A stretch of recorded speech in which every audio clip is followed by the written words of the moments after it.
North Atlantic is a new airline. It flies to Cape Town 3 times a week. The seasonal airline hopes to increase its frequency.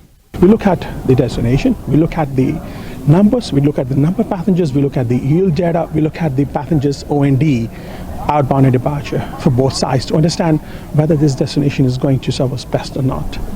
With us, we didn't have previous records because we weren't flying. It's a pretty young airline. So entire team worked really hard in getting the FOP in place. It challenges.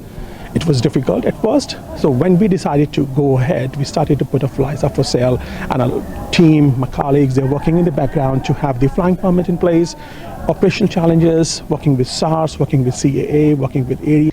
And Emirates remains the largest carrier in the country for both domestic and international flights. We operate 49 weekly flight, 4 flight to Joburg and double daily to Cape Town, and a daily flight to Durban.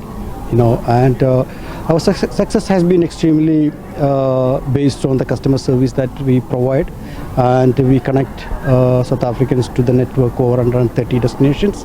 Similarly, we present South Africa as a destination amongst our network and bring in tourism and tourists into the country.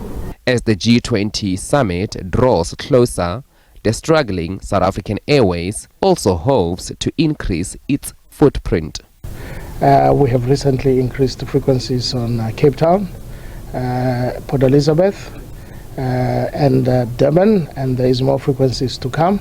So with regard to those major cities, we are ready to carry passengers who will be visiting us as a result of this event of the G20.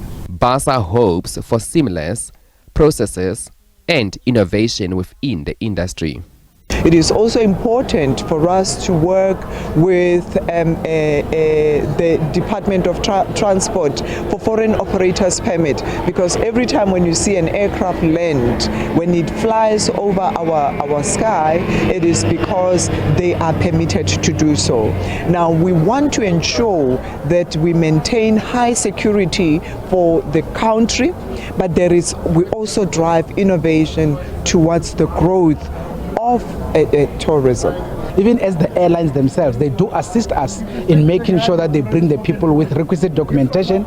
We don't have to have situations where, for example, they bring people, they land at OR Tambo International Airport, all of a sudden they don't have the requisite documentation. Because once that becomes the case, we actually charge them administrative fine per individual of 15,000, and again, still make it their responsibility to turn those people back to where they actually came with them. And the issue is our ability to bring things, for example, like gates at the airport, so that we can be able to facilitate people with latest technologies, so that people can just be able to come through into the airport and be able to just use their passport, scan the passport, and be able to enter the country without having to even interact. The South African air traffic forecast shows a 5% growth this year.